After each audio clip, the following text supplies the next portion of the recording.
હારીજની આ ઘટના સામે આવી છે। પાટણના હારીજમાં મહિલા સાથે દુષ્કર્મની ઘટના બની છે। તો સમાચાર સામે આવી રહ્યા છે। જશવંતપુરા ગામે મહિલા પર દુષ્કર્મ આચરવામાં આવ્યું। ખેતરમાં સૂતેલી મહિલા પર દુષ્કર્મ આચરવામાં આવ્યું છે।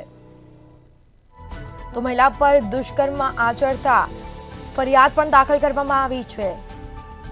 મહિલાને બૂમાબૂમ કરતા શખ્સ ભાગી છૂટ્યો હતો। તો મહિલાએ બૂમાબૂમ કરી હતી અને જે બાદ શખ્સ નાસી છૂટ્યો, જેમાં મહિલાએ ખાખલ ગામના ઈસમ સામે ફરિયાદ દાખલ કરાવી છે। તો આ મામલે ગુનો દાખલ કરવામાં આવ્યો છે। પોલીસે દુષ્કર્મનો ગુનો નોંધીને વધુ કાર્યવાહી હાથ ધરી છે।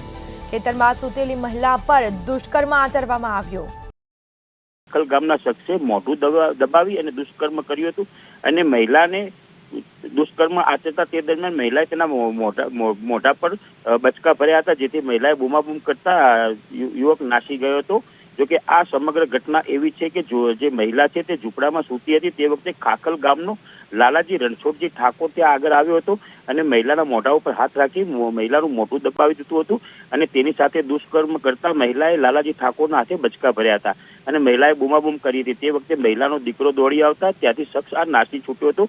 જોકે તેના દીકરાએ તેને પકડવા માટે તેનો પીછો પણ કર્યો હતો, પરંતુ આ શખ્સ ત્યાંથી પલાયન થઈ ગયો હતો, જેને લઈને મહિલાએ હારીજ પોલીસ મથકે ખાખલ ગામના આ લાલાજી રણછોડજી ઠાકોર સામે ફરિયાદ નોંધાવી છે અને જેને લઈને હાલ પોલીસ દ્વારા આ અંગે દુષ્કર્મનો ગુનો નોંધી અને હાલમાં જે લાલાજી રણછોડજી ઠાકોર છે તેને પકડવા માટે ચક્રો ગતિમાન કર્યા છે।